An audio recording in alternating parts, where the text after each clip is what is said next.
જેમાં પ્રકરણ 3 બુદ્ધિ વિશે ચર્ચા કરીશું। પ્રકરણ 3 બુદ્ધિ એ બોર્ડની એક્ઝામમાં 12 માર્ક્સમાં પૂછાય છે, જેમાંથી MCQ એક વાક્યનો 3-4 વાક્યના વિસ્તારથી અને મુદ્દાસર પ્રશ્ન પૂછાય છે। હવે આપણે સૌપ્રથમ બુદ્ધિના પ્રસ્તાવનાની ચર્ચા કરશું। પ્રસ્તાવનામાં જોઈએ તો પૃથ્વી ઉપર અનેક સજીવો વસવાટ કરે છે અને તેમાંથી કોઈ સર્વશ્રેષ્ઠ હોય તો એ માનવ અથવા તો આપણે મનુષ્ય છીએ, કારણ કે મનુષ્ય પાસે વિશિષ્ટ પ્રકારની શારીરિક માનસિક શક્તિઓ રહેલી છે જે બીજા પ્રાણીઓ પાસે નથી।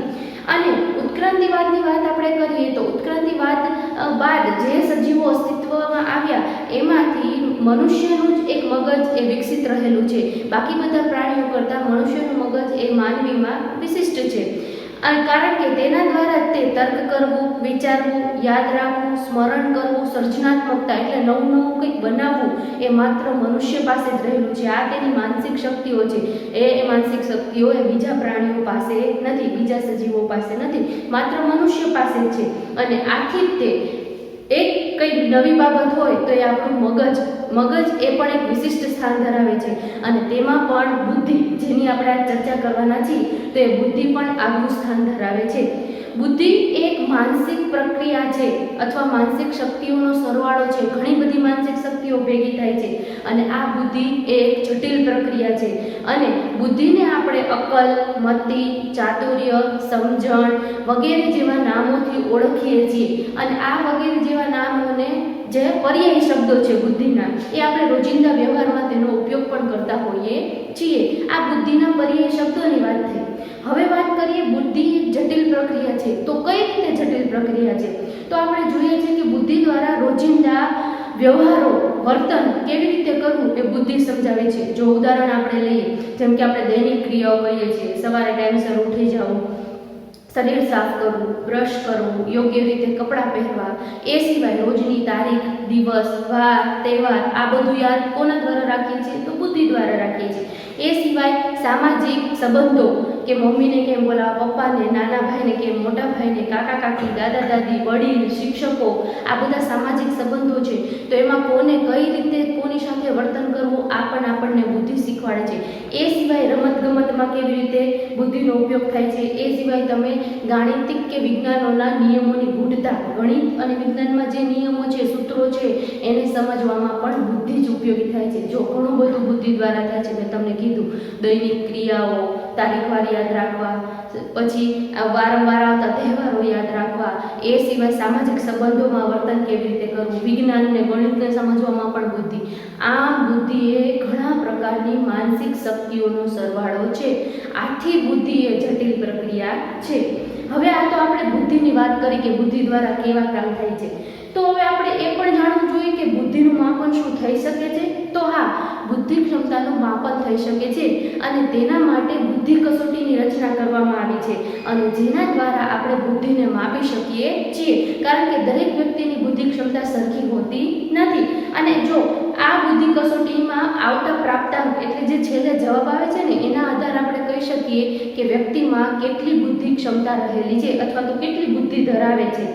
જો જેવી કઈ રીતે, તો કે બુદ્ધિના ઘણા વર્ગીકરણ પાડ્યા છે, જેમ કે અતિમંદ બુદ્ધિ, મંદ બુદ્ધિ, સામાન્ય બુદ્ધિ, જેની ચર્ચા આપણે આ પ્રકરણમાં આગળ કરીશું, અને છેલ્લે આવે છે પ્રતિભા સંપન્ન બુદ્ધિ, એટલે કે વિશિષ્ટ કોઈના પાસે ન હોય એવી ઉચ્ચ બુદ્ધિ ધરાવતી વ્યક્તિને પ્રતિભા સંપન્ન વ્યક્તિ કહેવાય। આ બુદ્ધિનું વર્ગીકરણ છે અને એના આધારે આપણે બુદ્ધિનો માપ લખી શકીએ છીએ। આ બુદ્ધિની પ્રસ્તાવનાની આપણે ચર્ચા કરી લીધા બાદ હવે આપણે બુદ્ધિનો અર્થ અને વ્યાખ્યાની ચર્ચા કરશું। તો સૌપ્રથમ અર્થની વ્યાખ્યા કરીએ, જે બોર્ડની એક્ઝામમાં 2 માર્ક્સમાં પ્રશ્ન પૂછાય છે કે બુદ્ધિનો અર્થ જણાવો। તો બુદ્ધિ સૌપ્રથમ આપણે જોશું કે બુદ્ધિને સંસ્કૃત ભાષાના બુદ્ધ ધાતુ ઉપરથી ઉતરી આવ્યું છે। સંસ્કૃત ભાષાનો બુદ્ધ શબ્દ, તેના ઉપરથી બુદ્ધિ ઉતરી આવ્યું છે। બુદ્ધિ એટલે શું, તો કે સમજવું અથવા તો જ્ઞાન પામવું। આમ બુદ્ધિ એટલે સમજણ પ્રાપ્ત કરવાની ક્ષમતા, જેને સંસ્કૃત ભાષાના બુદ્ધ ધાતુ ઉપરથી ઉતરી આવ્યું છે। હવે એમાં બીજો પોઈન્ટ શું પડવાનું તમારે, તો કે બુદ્ધિને અંગ્રેજીમાં ઇન્ટેલિજન્સી કહેવામાં આવે છે। બુદ્ધિને અંગ્રેજીમાં ઇન્ટેલિજન્સી કહેવામાં આવે છે। આ ઇન્ટેલિજન્સી શબ્દ રહ્યો એ લેટિન ક્રિયાપદ ઇન્ટેલિજર ઉપરથી ઉતરી આવ્યો છે, એટલે 1 માર્કનો પ્રશ્ન કે ઇન્ટેલિજન્સી શબ્દ એ કયા શબ્દ ઉપરથી ઉતરી આવ્યો છે, કઈ ભાષાના શબ્દ ઉપર? તો કે લેટિન ભાષા ઉપરથી. તો લેટિન ભાષાનો કયો શબ્દ? તો ઇન્ટેલિજર. હવે ઇન્ટેલિજરનો આપણે અર્થ લેશું તો ઇન્ટેલિજર એટલે પણ સમજણ મેળવવી.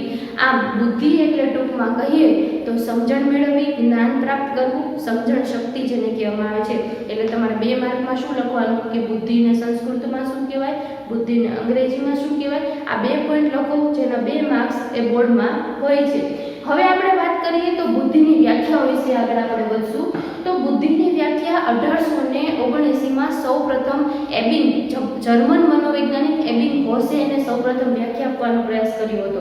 કારણ કે ઘણા બધા મનોવૈજ્ઞાનિકોએ વ્યાખ્યા આપી છે, પરંતુ 1 માર્કનો પ્રશ્ન કે સૌપ્રથમ બુદ્ધિને વ્યાખ્યાયિત કરવાનો પ્રયાસ કોણે કર્યો હતો? વ્યાખ્યાયિત એટલે વ્યાખ્યા આપવાનો પ્રયાસ કોણે કર્યો હતો? તો એબિંગ હોસે કર્યો હતો. આ એબિંગ હોસની વ્યાખ્યા અહીંયા નથી લેવાની આપણે, પણ તમને તમારી એક્ઝામમાં પૂછાય એવી 3 વ્યાખ્યાઓ, તમારા પુસ્તકમાં ઘણી બધી વ્યાખ્યાઓ છે, પણ મેં અહીંયા 3 વ્યાખ્યાઓ લખી છે જે આપણે એની ચર્ચા કરશું. તો બુદ્ધિની પહેલી જ વ્યાખ્યા આપી છે સાર્થ ગુજરાતી જોડણી કોષ. એ શું કહે છે કે બુદ્ધિ એટલે વસ્તુને જાણવાની, ચિત્તની આકલન કે સમજ શક્તિ. એટલે જો હવે જોઈએ બુદ્ધિ શું છે તો કે સમજ મેળવવાની, ચિત્તની આકલન એટલે શું તો કે આપણે ચોકને ચોક જ કહીએ, ડસ્ટરને ડસ્ટર કહીએ છીએ, સાયકલને સાયકલ કહીએ છીએ, સ્કૂટરને સ્કૂટર કહીએ છીએ. દરેક વસ્તુને આપણે એના નામથી ઓળખીએ છીએ. આ ચિત્તને સમજવાની અને વિચારવાની ક્ષમતા એટલે બુદ્ધિ. આવું સાર્થ ગુજરાતી કોષે 2008માં કીધું. તમને સૌથી વધુ વ્યાખ્યા જે પૂછાતી હોય બોર્ડની એક્ઝામમાં એ છે બીને અને સાયમને આપેલી. હવે તમને અહીંયા ખબર હોવી જોઈએ કે ધોરણ 11માં તમે ભણી ગયા છો કે સૌ પ્રથમ બુદ્ધિ કસોટી આપવાની પ્રયાસ કોણે કર્યો હતો? તો એ છે બીને અને સાયમન નામના 2 મનોવૈજ્ઞાનિકે બુદ્ધિના માપનની કસોટી આપી હતી. તો એણે આપેલી વ્યાખ્યા છે કે બુદ્ધિ એટલે સારી રીતે સમજવાની. પહેલો પોઈન્ટમાં પાડી દેશો તો તમને વધુ યાદ રહેશે. પહેલું, બુદ્ધિ એટલે સારી રીતે સમજવાની. પહેલા તો સમજવું, પછી યોગ્ય રીતે નિર્ણય લેવાની, એટલે સમજીને પછી નિર્ણય લેવો, અને તર્ક એટલે વિચારવાની શક્તિ એટલે બુદ્ધિ. આ બીને અને સાયમને 1904માં વ્યાખ્યાયી છે. સારી રીતે સમજવાની, યોગ્ય નિર્ણય લેવાની અને તર્ક કરવાની. આ 3 મુદ્દા યાદ રાખો એટલે બુદ્ધિની વ્યાખ્યા પાકી થઈ જાય. ત્યારબાદ ટર્મને વ્યાખ્યા આપી છે 1916માં. વ્યક્તિ જેટલા પ્રમાણમાં અમૂર્ત રીતે વિચારે. હવે તમારા માટે અમૂર્ત શબ્દ જે છે એ નવો છે. અમૂર્ત એટલે શું? અમૂર્ત એટલે એવા શબ્દો જેમ કે હું તમને કહીશ કે 12 પંચા કેટલા થાય તો તમે છે ને યાદ કરવા મળશો. 12 પંચા 60, બરોબર. એ સિવાય હું તમને એમ કહીશ કે પ્રેમ, સજ્જનતા, બરોબર, પ્રામાણિકતા, આ બધા અમૂર્ત શબ્દ છે જેને મૂર્તિના સ્વરૂપમાં કે કોઈ એવા સ્વરૂપમાં દર્શાવી શકતા નથી, આપણા મનની અંદર હોય છે આ અમૂર્ત. તો કે વ્યક્તિ જેટલા પ્રમાણમાં અમૂર્ત રીતે વિચારવાની શક્તિ ધરાવતી હોય તેટલા પ્રમાણમાં તે બુદ્ધિમાન છે. એટલે યાદ રાખજો, તમે જેટલું અમૂર્ત રીતે વિચારીને ફટાકથી જવાબ આપી દો તો એટલા પ્રમાણમાં તમે બુદ્ધિમાન છો એવું ગણવામાં આવે છે, એવું ટર્મને કીધું છે. અહીંયા આપણે આ બુદ્ધિનો અર્થ, વ્યાખ્યાની વાત કરી જેના દ્વારા બુદ્ધિને સમજવાનો પ્રયત્ન આખા પ્રકરણમાં આપણે કરશું. એટલે તમારે સૌપ્રથમ અહીંયા આટલું આપણે ભણ્યા ત્યાં સુધી શું યાદ રાખવાનું? બુદ્ધિનો અર્થ યાદ રાખવાનો છે. અને ત્યારબાદ બુદ્ધિની કોઈ પણ એક વ્યાખ્યા એ પાકી કરી નાખવાની. 1 માર્ક્સમાં તમને પૂછાય છે, બરાબર. હવે આવે છે બુદ્ધિનું સ્વરૂપ. કારણ કે તમને ખબર છે કોઈ પણ વસ્તુને સમજવી હોય તો એના સ્વરૂપને, ગુણને સમજવો પડે. એટલે આપણે એને તરત સમજી જઈએ. તો બુદ્ધિનું સ્વરૂપ જેમાં 5 પોઈન્ટ આપ્યા છે. આ પ્રશ્ન 5 માર્ક્સમાં મોસ્ટ ટાઈમથી તમારી પરીક્ષામાં પૂછાય છે. બુદ્ધિના સ્વરૂપનો પહેલો પોઈન્ટ લઈએ તો વિભિન્ન બોધાત્મક માનસિક શક્તિનો સરવાળો છે. હવે તમે યાદ રાખો બુદ્ધિ શું છે તો કે વિભિન્ન બોધાત્મક ને માનસિક. હવે બોધાત્મક ને માનસિક એટલે શું તો કે વિચારવું, તર્ક કરવો, આ નિર્ણય લેવો, આ બધી બોધાત્મક ને માનસિક પ્રક્રિયાઓ છે. આ બધી પ્રક્રિયાઓ શેના દ્વારા થાય છે તો કે બુદ્ધિ દ્વારા થાય છે. તો એટલે જ કીધું કે વિભિન્ન બોધાત્મક અને માનસિક શક્તિઓ ભેગી થાય, એનો સરવાળો થાય આ બધી પ્રક્રિયા, એટલે એને બુદ્ધિ કહેવામાં આવે છે. એટલે પહેલો જ પોઈન્ટ બુદ્ધિ શું છે કે બુદ્ધિ એ બોધાત્મક ને માનસિક શક્તિનો સરવાળો છે. તો કે કેવી બોધાત્મક માનસિક તો કે નિર્ણય લેવો, તર્ક કરવું, કલ્પના કરવી, આ બધી શક્તિઓ ભેગી થઈ અને બુદ્ધિ બને છે.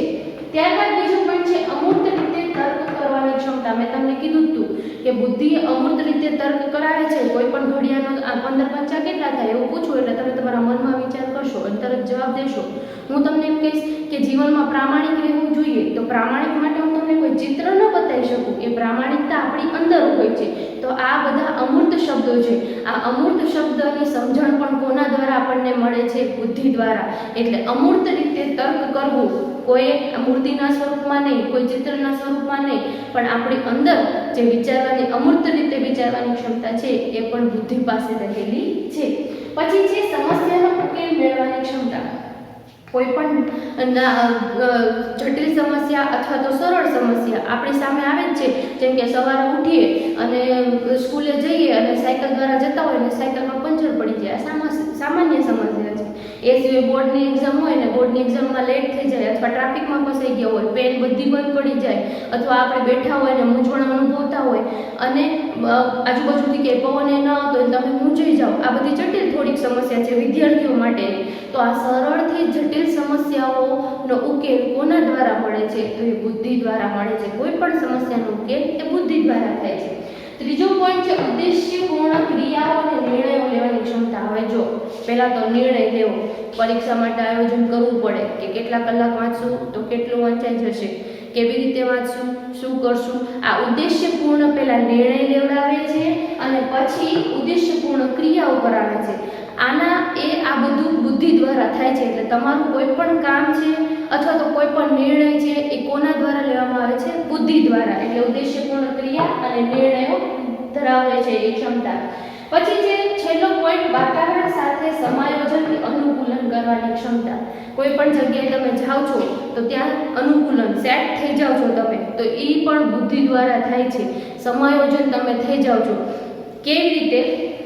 તો કે કોઈ પણ સમસ્યા ઉદ્ભવી છે અને એ સમસ્યા દ્વારા તમે એને યોગ્ય નિર્ણય બુદ્ધિ દ્વારા લઈ લે અને એ સમાયોજન તમે સાધી લ્યો તો એ પણ બુદ્ધિ દ્વારા થાય છે. વાતાવરણ સાથે યોગ્ય સમાયોજન સાધે એ કોના દ્વારા થાય છે? બુદ્ધિ દ્વારા થાય છે. આ બુદ્ધિના આપણે 5 પોઈન્ટ લઈ બોર્ડની એક્ઝામમાં તમારે ફરજિયાત 5 માર્ક્સમાં લખવા પડે કે બુદ્ધિનું સ્વરૂપ જણાવો. બરાબર. હવે ત્યારબાદ આપણે એક નવા પોઈન્ટની વાત કરશું. અહીંયા બુદ્ધિનો અર્થ, વ્યાખ્યા, સ્વરૂપ પૂરું થાય છે. આમાંથી પણ ઘણું બધું પૂછાય છે. હવે આપણે બુદ્ધિનો સામાન્ય સંભવિતતાનો આલેખની વાત કરશું. હવે આ પોઈન્ટ 3 માર્ક્સમાં બોર્ડમાં પૂછાય છે. શું છે? તો આપણે સૌપ્રથમ જોઈએ કે બુદ્ધિની વ્યાખ્યા જોઈએ. બુદ્ધિ એટલે શું? તો કે બુદ્ધિ એટલે સારી રીતે સમજવું, યોગ્ય તર્ક કરવો, યોગ્ય નિર્ણય લેવો. આ બધી શક્તિઓ ભેગી થાય એટલે બુદ્ધિ બને છે. હવે આ બુદ્ધિનો તો અર્થ જોયો, પણ આ બુદ્ધિ ક્ષમતા છે શું? એને કેવી રીતે માપી શકાય છે? તો બુદ્ધિ ક્ષમતા માપવા માટે મેં તમને અગાઉ જ કીધું બુદ્ધિ કસોટીનો ઉપયોગ થાય છે અને બુદ્ધિ ક્ષમતા માપવા માટે આ કસોટીમાં અમુક પ્રાપ્તાંકો આવે છે અને એના આધારે છેલ્લે નક્કી થાય છે કે તમારામાં કોઈ પણ વ્યક્તિમાં કેટલી બુદ્ધિ રહેલી છે. આ બુદ્ધિ ક્ષમતાનું માપન કરવા માટે સૌ પ્રથમ એણે બુદ્ધિ લબ્ધિનું સૂત્ર વિલિયમ સ્ટોનને આપ્યું હતું 1912માં. આ સૂત્ર આપ્યું, સૂત્રમાં યોગ્ય પ્રાપ્તાંકો મૂકી અને છેલ્લે માપી શકાય કે આ વ્યક્તિમાં આટલી બુદ્ધિ રહેલી છે. એટલે મોસ્ટ ઓફ એક માર્કનો પ્રશ્ન કે બુદ્ધિ લબ્ધિનું સૂત્ર કોણે આપ્યું? William stone. એક માર્કનો એમસીક્યુ કે વિલિયમ સ્ટોને બુદ્ધિ લબ્ધિનું સૂત્ર ક્યારે આપ્યું હતું? તો એ પણ પ્રશ્ન છે 1912માં. બરોબર. 2 પ્રશ્ન આમાં થઈ ગયા.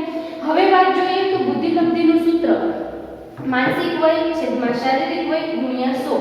હવે તમે ધ્યાન રાખો, માનસિક વય ગોતવી પડે, મનોવૈજ્ઞાનિકો ગોતે, જે આપણે આ ચેપ્ટરમાં આગળ ભણશું.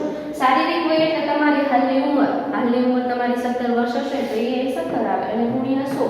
આને માપી તમારામાં બુદ્ધિ કેટલી છે? બુદ્ધિ લબ્ધિ એટલે બીજું બુદ્ધિ આંક પણ કહેવાય. એટલે તમારામાં કેટલી બુદ્ધિ છે એ આ સૂત્ર દ્વારા મનોવૈજ્ઞાનિકો માપી શકે છે.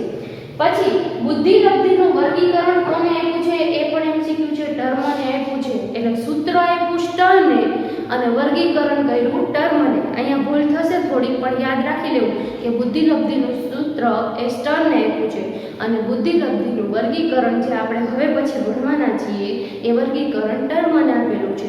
બરાબર.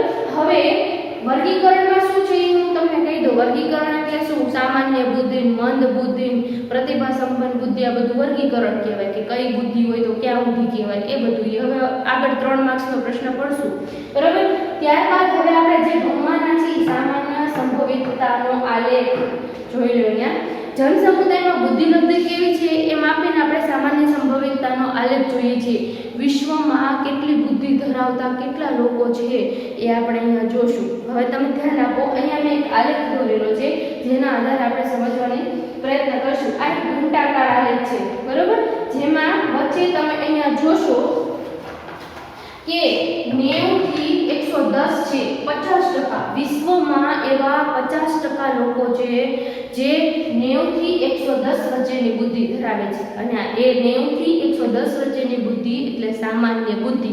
વિશ્વમાં એવા 50% લોકો છે જે સામાન્ય બુદ્ધિ ધરાવે છે. તમને એક માર્કના એમસીક્યુમાં પૂછાય કે સામાન્ય બુદ્ધિ એટલે કેટલી બુદ્ધિ, તો કે 90 થી 110 એને સામાન્ય બુદ્ધિ. અને એવા વિશ્વમાં કેટલા લોકો રહેલા છે? 50% લોકો રહેલા છે, બરાબર. બીજી કોઈ ચર્ચા આપણે નહીં કરી, પણ હજી એક કરીએ કે વિશ્વમાં એવા 2.2% લોકો રહેલા છે. કેવા? 70 થી નીચેની બુદ્ધિવાળા. અહીંયા જો મેં 70 લખેલા જ છે. 70 થી નીચેની બુદ્ધિ ધરાવતા હોય એને મંદ બુદ્ધિવાળા કહેવામાં આવે છે. તો વિશ્વમાં 2.2% એવા લોકો છે જે મંદ બુદ્ધિ ધરાવે છે. અને વિશ્વમાં એવા 2.2% લોકો છે જે 130 થી પણ વધારે બુદ્ધિ ધરાવે છે. અને આ 130 થી વધારે બુદ્ધિ એટલે પ્રતિભા સંપન્ન બુદ્ધિ, ઉત્કૃષ્ટ ઉચ્ચ વ્યક્તિ. જે આપણે ક્લાસમાં પણ જોશું કે અમુક વિદ્યાર્થી બહુ હોશિયાર હોય, બરોબર. આ બધા 130 થી વધારે બુદ્ધિવાળા હોય છે જેને પ્રતિભા સંપન્ન કહેવામાં આવે છે. એટલે તમારે આ આલેખ 3 માર્ક્સમાં પૂછાય એટલે બુદ્ધિની વ્યાખ્યા લખવી અંદર એક, પછી બુદ્ધિનું સૂત્ર કોણે આપ્યું છે, બુદ્ધિનું સૂત્ર લખી નાખવું, પછી બુદ્ધિનું વર્ગીકરણ કોણે આપ્યું છે, ત્યારબાદ આ બુદ્ધિનો ઘંટાકાર આલેખ દોરી આલેખને સમજાવવાનું. આલેખમાં શું સમજાવવાનું કે આ બુદ્ધિલબ્ધિનું વર્ગીકરણ કરવામાં આવ્યું છે, જેમાં આપણે જોઈએ તો વિશ્વમાં 50% લોકો એ સામાન્ય બુદ્ધિ ધરાવે છે. સામાન્ય બુદ્ધિ એટલે 90 થી 110. પછી વિશ્વમાં 2.2% લોકો એવા છે જે મંદ બુદ્ધિના છે, અતિ મંદ છે, જે 70 થી નીચે બુદ્ધિવાળા છે. અને વિશ્વમાં 2.2% લોકો એ પ્રતિભા સંપન્ન છે. પ્રતિભા સંપન્ન એટલે 130 થી પણ વધારે બુદ્ધિ ધરાવનારા. અને આ એ સામાન્ય સંભવિતતાના આલેખ તરીકે ઓળખાય છે. થેન્ક યુ મિત્રો. પ્રકરણ 3 ની શરૂઆત કરી હતી બુદ્ધિ, જેમાં આપણે બુદ્ધિની પ્રસ્તાવના, બુદ્ધિ શું છે, એને આપણે કેવી રીતે ઉપયોગ કરીએ છીએ તેની ચર્ચા કર્યા બાદ બુદ્ધિની વ્યાખ્યાઓ જોઈ હતી. અને બુદ્ધિનો વ્યાખ્યા આપવાનો સૌપ્રથમ પ્રયાસ કોણે કર્યો છે, એબિંગ હોસે એ પણ જોયું હતું. ત્યારબાદ કોઈ પણ વસ્તુને સમજવી હોય તો એનું સ્વરૂપ સમજવું પડે, એ માટે આપણે બુદ્ધિના સ્વરૂપની પણ ચર્ચા કરી હતી. અને ત્યારબાદ આપણે સામાન્ય સંભવિતતાનો આલેખ કે વિશ્વમાં આ બુદ્ધિ, જેની સામાન્ય બુદ્ધિ છે, વિશિષ્ટ બુદ્ધિ છે, મંદ બુદ્ધિ છે, એવા કેટલા ટકા લોકો છે એનો ઘંટાકાર આલેખ પણ આપણે જોયો હતો. હવે આપણે બુદ્ધિના આધુનિક અભિગમોની ચર્ચા કરવાના છીએ. હવે તમને કહી દઉં કે કોઈ પણ વસ્તુને સમજવી હોય અથવા મનોવૈજ્ઞાનિકો હોય કે વૈજ્ઞાનિકો, એ સિદ્ધાંતો આપી અને એને સમજાવવાનો અનેક પ્રયોગો કરી અને સમજાવવાનો પ્રયત્ન કરતા હોય છે. તો બુદ્ધિને સમજવી હશે તો એના અભ્યાસો જે મનોવૈજ્ઞાનિકે કર્યા છે અને ત્યારબાદ એ લોકોએ અભિગમો આપ્યા છે એને આપણે સમજવા જોઈએ. અગાઉ વ્યાખ્યા જોઈએ એમાં જોયું હતું કે બુદ્ધિ એ ઘણી બધી માનસિક પ્રક્રિયાઓનો સરવાળો છે. ઘણી બધી માનસિક પ્રક્રિયાઓ મેં તમને કીધું હતું, વિચારવું, તર્ક કરવું, ગાણિતિક કોઈ બાબત છે, સર્જનાત્મકતા એટલે નવું કંઈક બનાવવું, આ બધું કોના દ્વારા થાય છે, તો કે બુદ્ધિ. આ બુદ્ધિ એ માનસિક શક્તિઓનો સરવાળો છે. બુદ્ધિ એ આંતરિક બાબત છે, આંતરવર્તી છે, દેખાતી નથી, પણ આપણે વર્તનમાં એનો ઉપયોગ કરીએ છીએ. આપણે વાતાવરણમાં કઈ રીતે સમાયોજન સાધીએ છીએ એનો આધાર પણ બુદ્ધિ પર જ રહેલો છે. એટલા માટે મનોવૈજ્ઞાનિકે બુદ્ધિનું સ્વરૂપ, સંરચના, કાર્ય એને લઈને અનેક પ્રયાસો, અભ્યાસો કર્યા છે અને એના આધારે જુદા જુદા અભિગમો આપવાનો પ્રયત્ન કર્યો છે. મનોવિજ્ઞાનમાં અત્યાર સુધી ઘણા બુદ્ધિના અભિગમો છે, પણ તમારા ધોરણ 12ના પુસ્તકમાં માત્ર 5 અભિગમો છે જે આપણે ભણવાના છે. જેમાં આ 5 અભિગમોની વાત કરું તો પહેલો છે સ્પીયરમેનનો દ્વિઘટક સિદ્ધાંત, બીજો સ્ટર્નબર્ગનો ત્રિપુટીનો સિદ્ધાંત, ત્રીજો આવે છે ગિલફર્ડનો ત્રિપરિમાણાત્મક સિદ્ધાંત, ચોથો આવે છે ગાર્ડનરનો બહુવિધ બુદ્ધિનો સિદ્ધાંત અને પાંચમો છે જેપી દાસનો પાસનો સિદ્ધાંત. પહેલો સિદ્ધાંતને આજે આપણે ચર્ચા કરશું જેનું નામ છે સ્પીયરમેનનો દ્વિઘટક સિદ્ધાંત. આ પ્રશ્ન તમને બોર્ડની એક્ઝામમાં 3 માર્ક્સમાં પૂછાય છે, એટલે અને 1 માર્કના એમસીક્યુમાં પૂછાય છે, એવી હું આગળ ચર્ચા કરીશ. હવે આની વાત કરીએ સ્પીયરમેનનો દ્વિઘટક સિદ્ધાંત. બ્રિટનના મનોવૈજ્ઞાનિક ચાર્લ્સ પિયરમેને 1904માં આ બુદ્ધિ અંગેનો સિદ્ધાંત રજૂ કર્યો અને તેણે 2 ઘટક આપ્યા હોવાથી તેના સિદ્ધાંતને દ્વિઘટક સિદ્ધાંત તરીકે ઓળખવામાં આવે છે. એટલે આખા સિદ્ધાંતનું નામ છે સ્પિયરમેનનો દ્વિઘટક સિદ્ધાંત. હવે સ્પિયરમેને કયા 2 ઘટકો આપ્યા છે તો એ તમારી પાઠ્યપુસ્તકમાં છે. એક તો છે પહેલો છે સામાન્ય બૌદ્ધ તત્વો, એટલે જેને જી ફેક્ટર, જનરલ ફેક્ટર કહેવામાં આવે છે, અને બીજો છે એને વિશિષ્ટ બૌદ્ધ તત્વ, એટલે એને એસ ફેક્ટર, સ્પેશિયલ ફેક્ટર કહેવામાં આવે છે. આમ આપણે દ્વિઘટક સિદ્ધાંતમાં જી ફેક્ટર અને એસ ફેક્ટર ભણવાના છીએ. આ જી ફેક્ટર અને એસ ફેક્ટર શું છે એને સમજવા માટે એના લક્ષણો સમજવા પડે, અને આ લાક્ષણિકતાઓ તમારે તફાવતના સ્વરૂપમાં યાદ રાખવાની છે, જેથી તમને આખો સિદ્ધાંત યાદ રહી જશે. જી ફેક્ટર અને એસ ફેક્ટરની મેં લાક્ષણિકતાઓ લખેલી છે, તમારા પુસ્તકમાં આપેલી છે, છતાં તમે જો આ તફાવતના સ્વરૂપમાં એને યાદ રાખવાનો પ્રયત્ન કરશો તો જલ્દી યાદ રહી જશે. હવે જી એટલે મેં તમને કીધું હતું જનરલ ફેક્ટર, જે બધામાં હોય છે. સામાન્ય બૌદ્ધ તત્વ, એ દરેકમાં આ ઘટક રહેલું છે. બીજું છે એસ એટલે સ્પેશિયલ ફેક્ટર, એ વિશિષ્ટ વ્યક્તિઓમાં જ જોવા મળે છે, અથવા તો આપણા વિશિષ્ટ કાર્યમાં. કોઈ એક કાર્ય આપણું એવું હોય ને કે જે બધાથી અલગ જ થતું હોય. કોઈ છોકરો છે સ્કૂલમાં, ક્લાસમાં ભણવામાં નથી સારો, પણ ક્રિકેટ બહુ સારું રમી શકે છે, નેશનલ લેવલે સ્કૂલમાંથી રમી આવ્યો છે, તો એનામાં એસ ફેક્ટર એક બાબતમાં રહેલું છે. આને સ્પેશિયલ ફેક્ટર કહેવાય. એટલે એવું નહીં કે કોઈ વ્યક્તિમાં એસ ફેક્ટર આપણે બધામાં નથી હોતું, હોય છે. અમુક કાર્યમાં એસ ફેક્ટર પણ જોવા મળે છે, જે એની પાસે જ હોય છે, બીજા કોઈ પાસે નથી હોતું. હવે આપણે એના લક્ષણોની વાત કરીએ તો પહેલું લક્ષણ છે જન્મદત્ત ક્ષમતા છે. જી ફેક્ટર જન્મદત્ત છે. હસવું, રડવું, ચાલવું, બોલવું, લખતા શીખવું, વાંચતા શીખવું આ જન્મદત્ત બાબત છે. ધીમે ધીમે આપણે પછી શીખતા જઈએ. તમારી અંદર તો રહેલી જ છે, બહાર આવતી જાય છે, બરાબર. એટલે જી ફેક્ટર સામાન્ય બધામાં હોય, એટલે જી ફેક્ટર જન્મદત્ત છે. યાદ રાખવું, જન્મથી જ મળેલું છે. જ્યારે એસ ફેક્ટર એટલે સંપાદિત છે. સંપાદિત એટલે શું? શીખવાડવું પડે છે, બરોબર. સાયકલ ચલાવતા તમે શીખો છો તો સીધી સાયકલ આવડી જતી નથી. સાયકલ ચલાવતા ધીમે ધીમે પેડલ મારતા શીખો, સીટ ઉપર બેસતા શીખો, ઘણીવાર પડી જશો. અઠવાડિયા 15 દિવસમાં તમને સાયકલ ચલાવતા આવડી જશે. તો આ એ સંપાદિત કરેલું, ઉમેરેલું કહેવાય તમારામાં. એટલે એસ ફેક્ટર સંપાદિત કરવું પડે છે, જન્મદત્ત હોતું નથી. એટલે તફાવતના સ્વરૂપમાં પહેલો જ પોઈન્ટ, જી ફેક્ટર એ તમને જન્મથી મળે છે, જ્યારે એસ ફેક્ટર તમારામાં ઉમેરવામાં આવે છે, સંપાદિત કરવામાં આવે છે. બીજું છે જી ફેક્ટર સામાન્ય માનસિક ઉર્જા છે. સામાન્ય માનસિક ઉર્જા દરેકમાં હોય છે. રડતા બાળકને શીખવાડવું પડતું નથી, આ સામાન્ય શક્તિ છે. તો એ બધામાં હોય છે, એટલે સામાન્ય માનસિક ઉર્જા અથવા તો શક્તિ છે. એસ ફેક્ટર વાતાવરણમાંથી પ્રાપ્ત થયેલ ક્ષમતા છે. વાતાવરણમાંથી તમને પ્રાપ્ત થાય. ઘરના જ બધા ઝઘડાળું હોય એટલે છોકરો ધીમે ધીમે જોઈને આજુબાજુના ઝઘડતા શીખી જશે, બરોબર છે ને. તો આ વર્તન એ કંઈ મળેલું નથી, પણ જોઈને શીખેલું છે. એટલે વાતાવરણમાંથી પ્રાપ્ત થયેલ ક્ષમતા છે, બરોબર. ટૂંકમાં પહેલું છે સામાન્ય છે, જે બધામાં જોવા મળે છે, અને જેવું વાતાવરણ એવું એસ ફેક્ટર તમારામાં સંપાદિત થાય છે. ત્રીજો પોઈન્ટ છે જી ફેક્ટર સાતત્યપૂર્ણ છે. દરેકમાં હોય છે, એટલે સાતત્યપૂર્ણ નામ આપ્યું છે. જી ફેક્ટર સાતત્યપૂર્ણ છે, જ્યારે એસ ફેક્ટર વ્યક્તિમાં પ્રવૃત્તિ વિવિધતા જોવા મળે છે. કેવી રીતે? કે આપણા જ ક્લાસમાં કોઈ વ્યક્તિ છે જેને મનોવિજ્ઞાનમાં 100માંથી 91 હોય છે, અને એ જ જગ્યાએ અંગ્રેજી ભાષામાં જશો તો એને 100માંથી માંડ 35, 5 તો જ માંડ આવે છે. તો જો એક જ વ્યક્તિમાં એસ ફેક્ટર પ્રવૃત્તિ બદલતું જાય છે. કોઈ વિષયમાં બહુ સારા હોય અને કોઈ વિષયમાં સાવ નબળા હોય, તો આ પ્રવૃત્તિએ એનું એસ ફેક્ટર બદલતું રહે છે. એટલે અહીંયા યાદ રાખવાનું કે આ સાતત્યપૂર્ણ એક સરખું જ હોય બધામાં, અને આમાં આપણી પ્રવૃત્તિએ બદલતું રહે.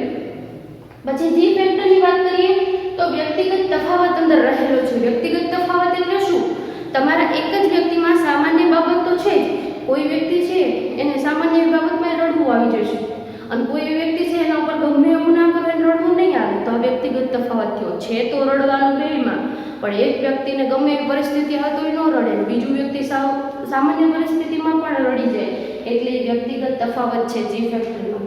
અને એસ ફેક્ટરમાં વિશિષ્ટ ક્ષમતાની બાબતમાં તફાવત જોવા મળે છે. મેં હમણાં જ ઉદાહરણ આપ્યું કે કોઈ વ્યક્તિ ગણિતમાં બહુ જ આગળ પડતું હોય, ભાષાકીય વિષય ગુજરાતીમાં વ્યાકરણ જ ના આવડતું હોય, તો જોવા મળે છે કે વિશિષ્ટ ક્ષમતાની બાબતમાં ત્યાં તફાવત રહેલો છે. 4 મુદ્દા આપણે પૂરા કર્યા. જી ફેક્ટર દરેક પ્રવૃત્તિમાં ઉપયોગી છે. બાબત બધી તમારામાં હોય અને ઉપયોગી છે. સવારે ઉઠવું, બ્રશ કરવું, નાસ્તો કરવો, નાહવું ધોવું, તૈયાર થવું, કેવી રીતે કપડાં પહેરવા, આ બધું તમે શીખો છો. સ્કૂલે આવો, આ દરેક પ્રવૃત્તિમાં જી ફેક્ટર રહેલું જ હોય છે, એનો ઉપયોગ આપણે કરીએ જ છીએ. એસ ફેક્ટર વિવિધ પાસામાં તફાવત ધરાવે છે. એટલે શું કે હવે ભાઈ સ્કૂલે આવ્યા પછી કોઈને પ્રાર્થનામાં સભામાં બહુ રહેવાનો શોખ હોય એટલે તબલા વગાડશે અથવા કંઈ ભજન ગાશે. આ જોવા મળ્યો, આ વિવિધ તફાવત છે. બીજા બધા સામે પ્રાર્થના કરતા હશે તો એ વ્યક્તિ એકલો માઇકમાં ઊભો થઈને પ્રાર્થના કરી શકશે. તો આ વિવિધ પાસામાં તફાવત જોવા મળે છે. છેલ્લો પોઈન્ટ આપણે જી ફેક્ટરનો જોઈએ તો જેટલું જી ફેક્ટર તમારામાં વધુ પ્રમાણમાં એટલા જ તમે વધુ સફળ થાવ છો. હોય છે તો બધામાં, પણ ઉપયોગ જેટલો તમે જી ફેક્ટર તમારામાં જે સામાન્ય તત્વો રહેલા છે, બોધ તત્વો, બુદ્ધિના તત્વો, એનો વધુ ઉપયોગ કરો તો તમે વધુ સફળ થાવ છો. અને એસ ફેક્ટર એટલે શું કીધું છે? તમારામાં શિક્ષણ અને તાલીમ દ્વારા પરિવર્તન લાવી શકાય છે. કોઈ નાનું બાળક છે, એની મમ્મીને બહુ શોખ હોય કે મ્યુઝિક વાગતો હોય, ડિસ્કો કરવા માંડતો હોય, તો એની મમ્મી થાય કે લાઈને આને ડાન્સ ક્લાસમાં મૂકવું અને રહેતા 2-4 વર્ષ થશે ને સરળ એવો ડાન્સ કરતા શીખી જશે. પછી તો સ્કૂલમાં બધે જ તે અને એમાં આગળ આવી જશે. તો તમે જો તેને શિક્ષણ અને તાલીમ દ્વારા પરિવર્તન લાવી શકાય છે. એટલે તમારે એમ ન માનવું કે એસ ફેક્ટર આપણામાં હોય છે. ના, એસ ફેક્ટરમાં ઉમેરો કરી જો એને શિક્ષણના તાલીમ આપવામાં આવે તો કોઈ પણ વ્યક્તિ એસ ફેક્ટરમાં એક બાબતમાં આગળ આવી શકે છે. બરોબર, આ 6 મુદ્દા છે. 6 ને વિરુદ્ધાર્થી મેં લખ્યા છે સ્વરૂપમાં પોઈન્ટ તમે તમારી નોટબુકમાં લખી લેશો તો ફટાફટ આ 3 માર્કનો પ્રશ્ન તમને યાદ રહી જશે. શરૂઆત ક્યાંથી કરવાની? તો કે ચાર્લ્સ સ્પિયરમેને આ 1904માં દ્વિઘટક સિદ્ધાંત આપ્યો. તેણે 2 ઘટકો આપ્યા છે. પહેલો છે સામાન્ય બોધ તત્વ, બીજું છે વિશિષ્ટ બોધ તત્વ. સામાન્ય બોધ તત્વ એટલે જી ફેક્ટર, વિશિષ્ટ બોધ તત્વ એટલે એસ ફેક્ટર.